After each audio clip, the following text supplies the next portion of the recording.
welcome back to my knitting podcast. It's Caitlin Hirschler, coming to you from Pawtucket, Rhode Island, with my 2 lovely kitties and my 51 plants. This podcast will be full of knitting and crochet, me talking about my life, just queer stuff, blathering, plants, cottagecore lifestyle. I'm pretty much just trying to get back into the saddle. I really want to start doing this again consistently for y'all. You can hear kitty noises in the background. You can hear my neighbors. So we'll just go and see how this starts off. So I have my notes right here in the corner. So if I am looking over, that is what I am looking at. I'm sitting cross-legged in my rolling chair. I'm going to show off my outfit for you guys because I'm very, very pleased. I got myself a nice long vintage skirt, smart wool top, unmade hair, and a necklace from a local jewelry artist in the Boston Sprawl area. Her name is Allison, and it's really, really cool. The way she made this is she cast it bronze over pinto bean, just kind of threw the metal down and created this really, really incredible piece. I got it at the Queer Art Collective in Pawtucket. So grab your beverage. I am very partial to Coke nowadays, and join along with me. So finished objects. So as you guys, if you've been following me, you may have known I had 3 major surgeries earlier this year to correct my ulcerative colitis, which is kind of like Crohn's disease. I had my colon removed. I had my insides rearranged. I had an ostomy for 6 months. So my knitting dojo was pretty much zilch between January and July. I was just pretty much focusing on healing. So I haven't gotten many things done, and the things I have done, I physically don't have them with me, but I really want to share them with you. So the first thing that I finished is a flax sweater and a little hat for my friend's first baby, which I'm super excited. And I will put a picture of both of these objects here, the name down here. So the sweater is Flax by Tin Can Knits, and I can't remember what the pattern the hat is right now, but I'm guessing it's probably a Tin Can Knits pattern. I'll put it down below.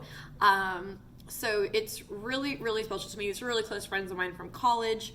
And I made them matching hats when they got married a few years ago, and so I made it using Andrea Mowry brioche knit hat pattern, and I took the yarn, the same exact yarn I used for the mom's hat, and I held it double with some other yarn, and that's what I made the sweater and the baby hat from.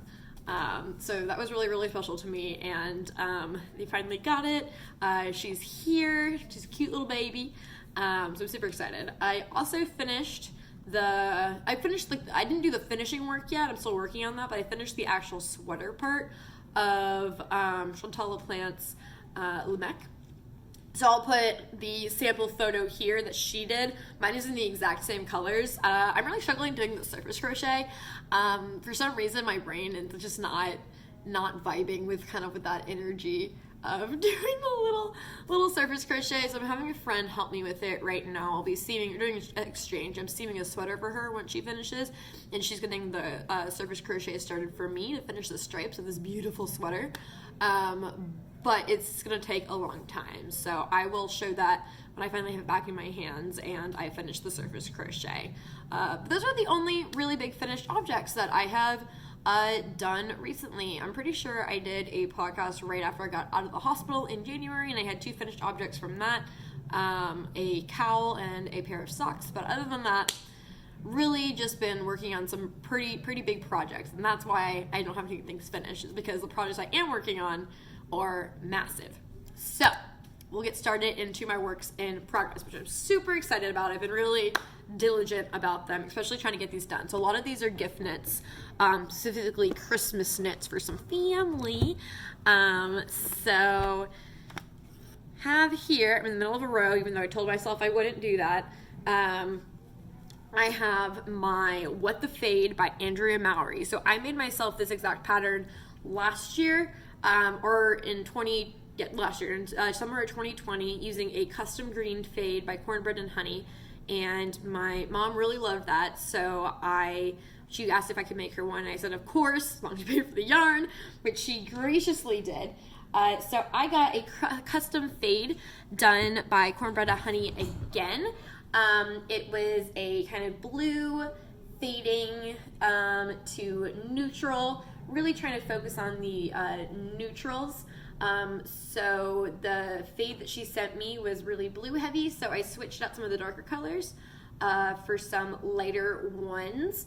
I really like the light colors that I have here. She lives on the beach, so I think this will be really nice.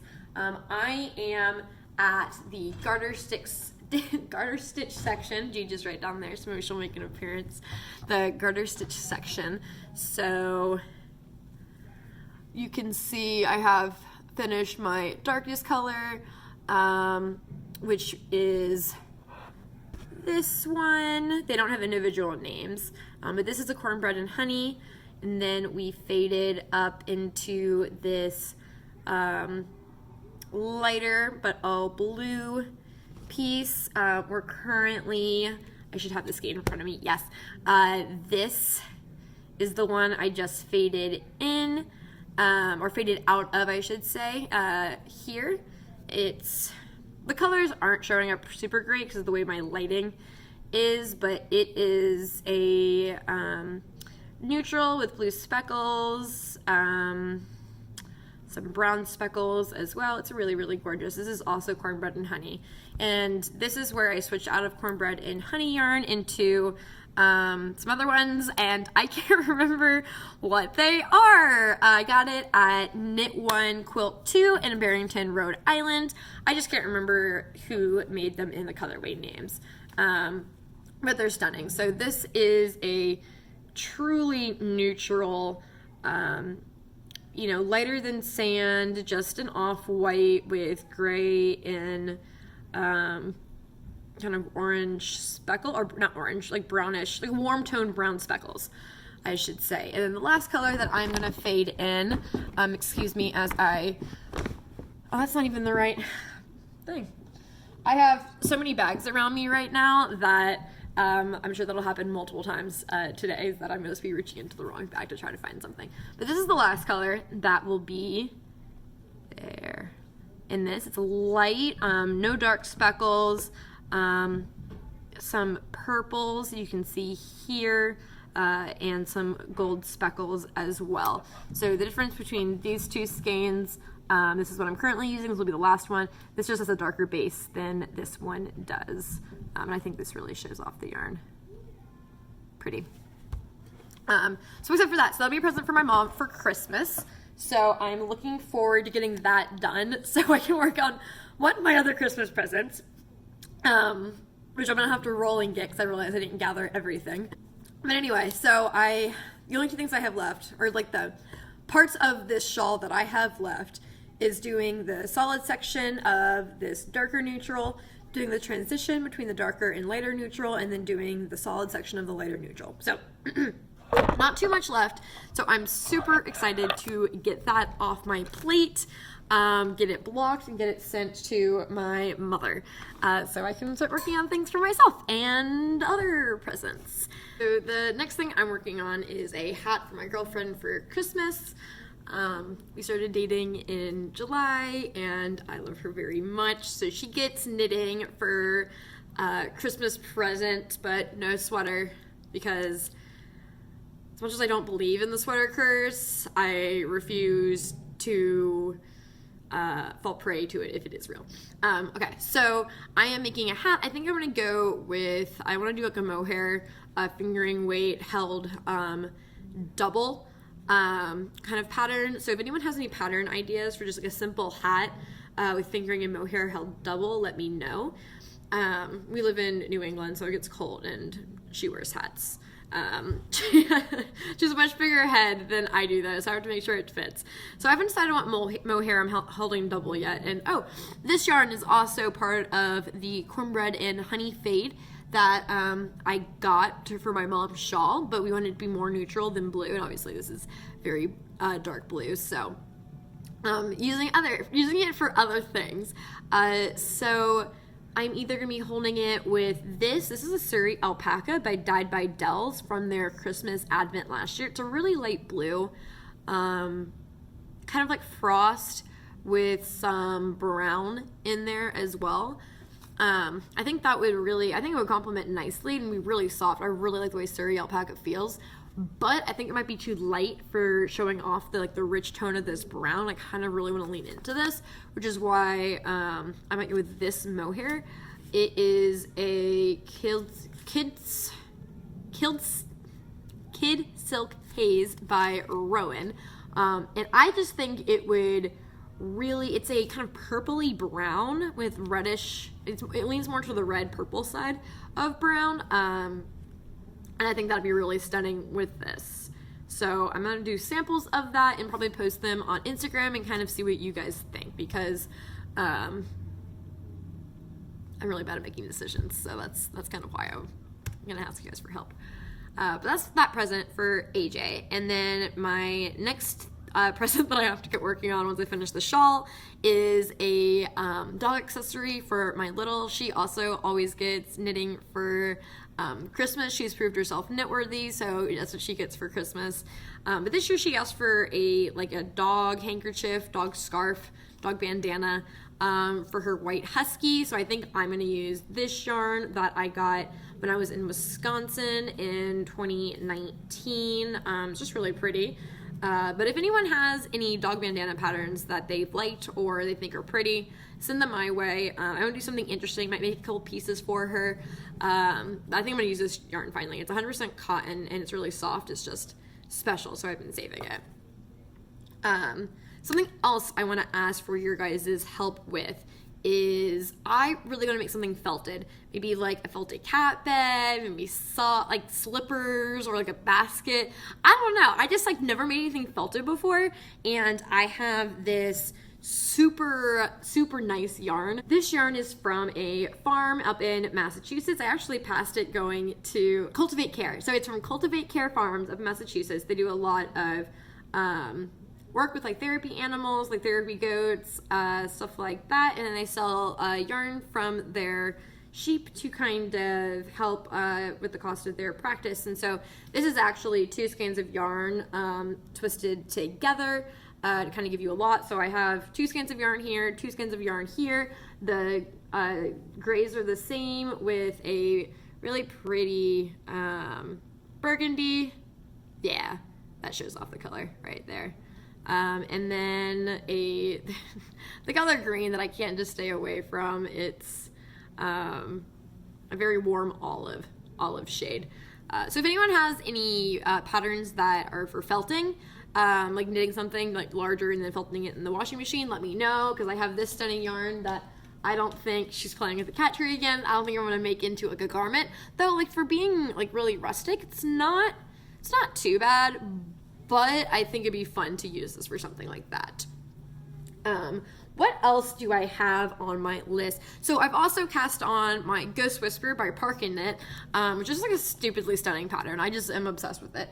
And I am using this mohair. It's mohair by Kennard. I also got it at Knit One Quilt 2 in Barrington, Rhode Island. This is what the label says. So is the color Farv, or is the color, Farv means color in a different language, and it's 3048 is the color. I'm not sure, but you have that information. So I'm not even gonna bring out my cast on because there's nothing to see. It's literally, I've done 2 rounds of the bottom of it, but it's gonna be really, really pretty. I'm excited.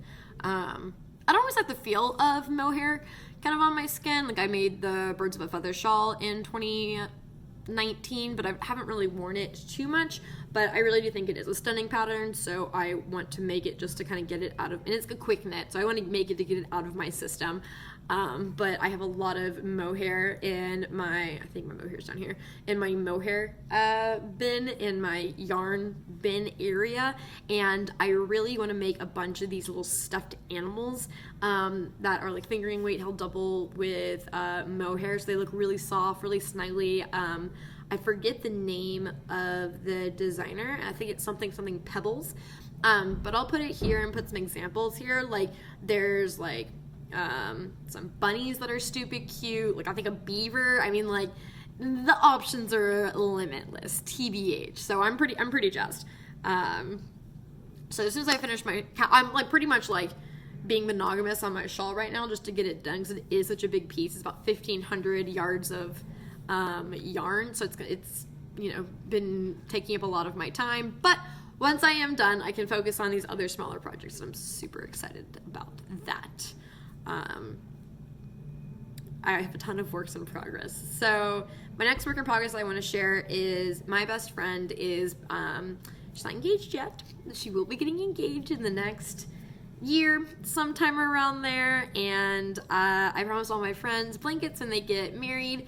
So she's my best friend I've had for pretty much my entire college life, and I love her and miss her so much. She lives back in Atlanta with her boyfriend, and so I'm getting started now because I'm stupid excited about it. She's awesome.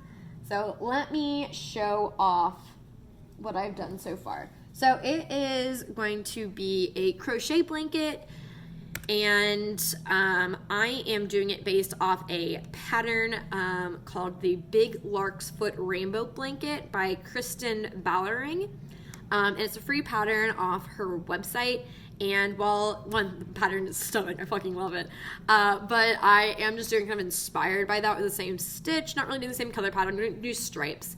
So I haven't gotten too far yet, so this is what I have so far. The way I'm going to do it, I'm going to do 1 round of color, 2 rounds of this cream, and I have 4 colors I'm going to repeat throughout the blanket. And so I'm using Sheepy's, which is not how you pronounce it, but that's how I'm going to pronounce it because I can't even pronounce English words correctly. So what you going to do? But it's stonewashed, so it should be stonewashed DK or sport weight, I should say. So I'll put the colors down here because I don't remember them off the top of my head. But I will hold them up here so you guys can get an idea of how they all look together. Okay, so this first color is called Boulder Opal. It's kind of like a brown, and these are all kind of spun with a white core with colored fiber as well. So we got Boulder Opal, Lilac Quartz, Agate, and one more color that is Amazonite. So Amazonite. So she really likes blues, so of course I had to get these, and I can't help myself. I try to create a more colorful palette. So I really like the way this brown looks like them, and I just threw in a purple because I thought it looked really stunning. And so all those will eventually be put into this pattern, and then we'll have a big white border, and then I'm gonna do a crab stitch kind of edging with a kind of like pop of color.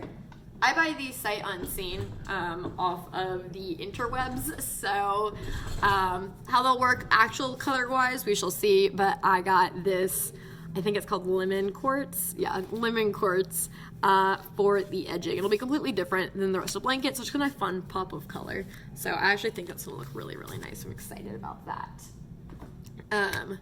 Let's see. Okay, so my last work in progress is also another blanket. So I've been getting advent calendars from Earl Grey Fiber Arts for the longest time. I really love it. Last year I think I did the Chris Anderson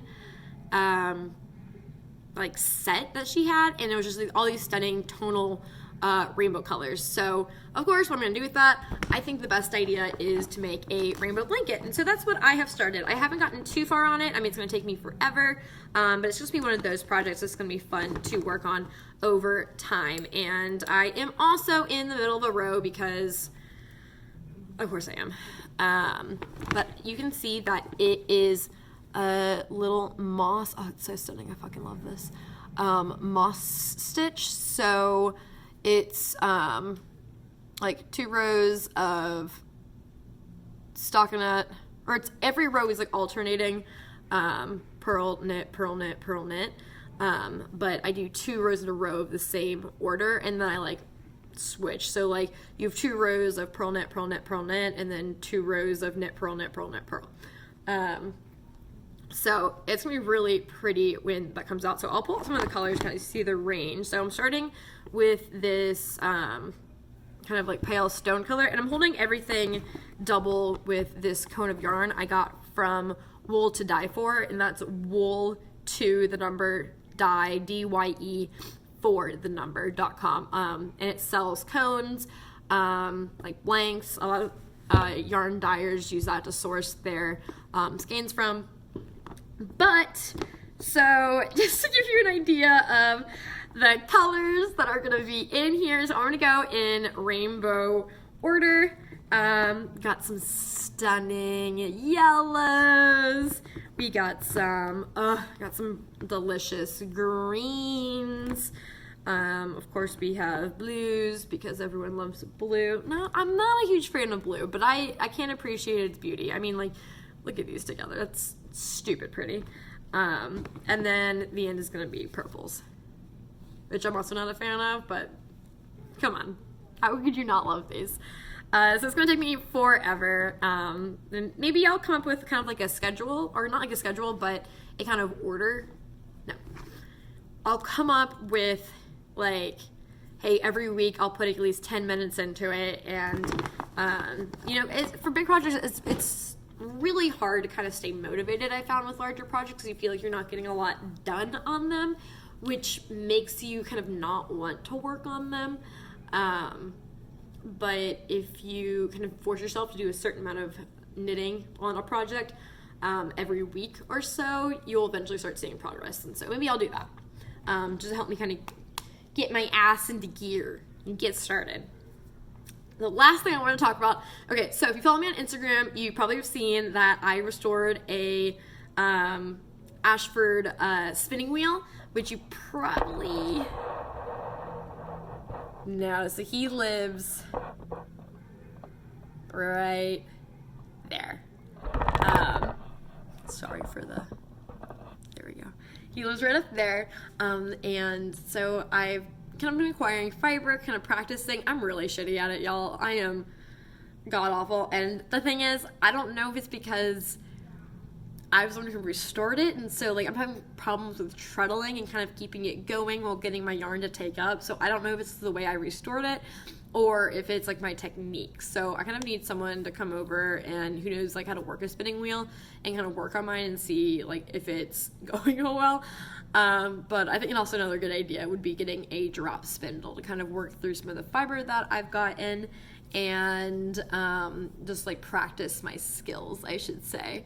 But I would love to show you the fiber I got. So once I restored my spinning wheel, I decided to do a monthly subscription to Paradise Fiber Arts, their monthly fiber box, which is stupid fun. They curate and send you a box every month, and so every month there's tea, a sticker, there's a theme, there's like, and so there, and within the theme there's tea, a sticker, a stitch marker, fiber, and then a project to use that fiber in. So I've got in August, September, and October, so I'll kind of go through the fiber that I've gotten so far. So August, have this merino top, and this is stupid soft, and then with it, I'm pretty sure this is a silk blend. They send you little cards like this every month to kind of tell you what is in your package. I just don't have the card from August, but that was their birthday month. So they kind of did a birthday theme. So we got some nice merino top. We got a really nice blend. It's purple, greens, really pastels, and I'm pretty sure that's silk with something. But that one's really stunning. September was the sunset on summer, and that is indeed what they did. So they had one shade of flax top and then one shade of mulberry silk top. So let me show you what I got. So I'm pretty sure this is the flax top here. Oh my God. And it is indeed that pink. It's so pretty. So I got that. And then my mulberry silk top is, actually, no, I think I'm lying to you. I think this is the silk top. And this one's the flax. Yeah, that seems a lot more accurate. So we got hot pink and lilac. And I just really can't wait until I get a little better at spinning and I can start showing you some of my hand spun. But it's all about me practicing. That's pretty much it.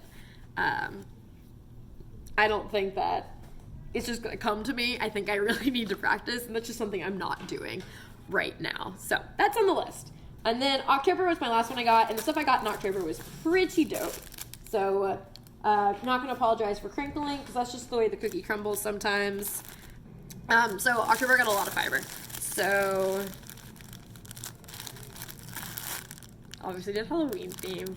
I mean, this is just traditional Halloween colors, just to be so fun to spin up, just because it's so much agglomerated together. And then here's the other one. I fucking love this one. What? Oh, hell yes. And then something really fun that they did, and why I'm trying to, oh, there's the nips.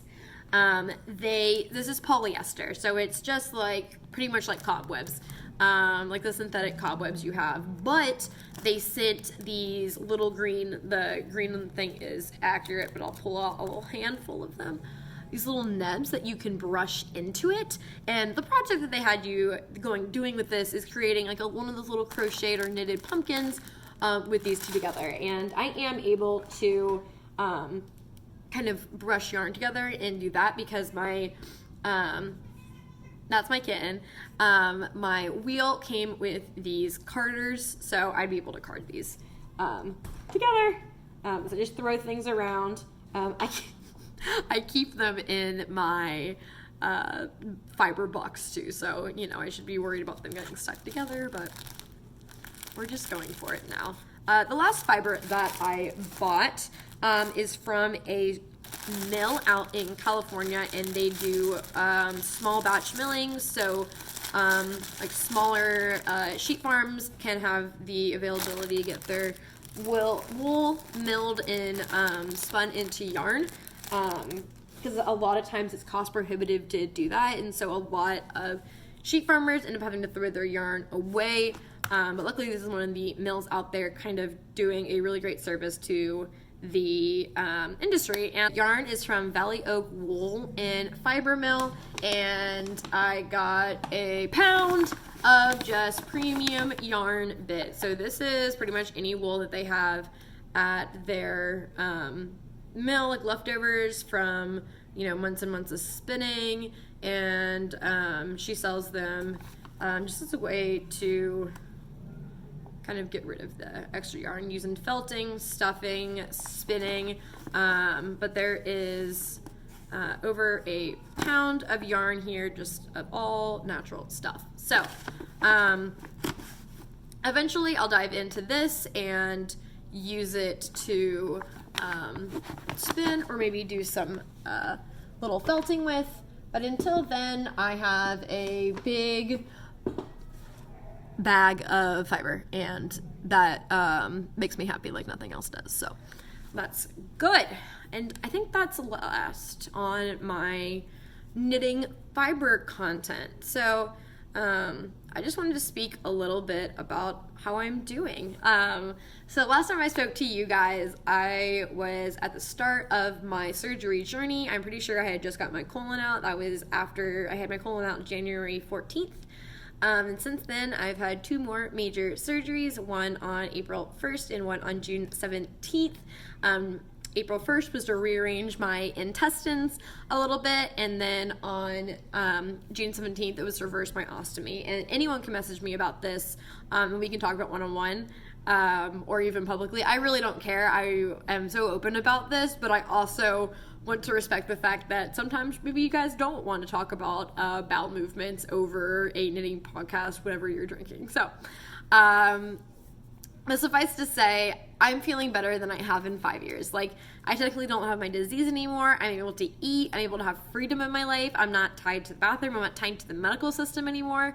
Honestly, this is the best I felt, and I am so, so happy with the next stage of my life. I'm really just in such a happy place right now. I'm with my wonderful girlfriend. You know, I'm enjoying the work that I'm doing. I'm getting to speak at the OSTEM annual conference on October 28th. So that's when the conference starts. It goes from the 28th through the 31st, I believe. And I will be speaking on this Friday, which I think is the 29th. Either that or it's the 28th. But I'm really excited. I'm talking about employee activism. So I lead the LGBT ERG at my manufacturing company. Just am getting it off the ground. So that's super, super fun that I'm doing that. So I'm speaking there. And then in November, I'm going down. I was granted a spot at the OSTEM Leadership Development Conference, which I'm super excited about. So I'll be able to go network with other queer people in the corporate space. I'm also bringing my girlfriend home for Thanksgiving this year, so I'm super excited about that. I'm a little all over the place, but really just wanted to connect with you guys and say thank you for, watching. Thank you for being here. And I can't wait to start doing this again more regularly and start trying to connect with y'all more. Please message me about anything. I fucking love talking to you. Have y'all a great day. Bye.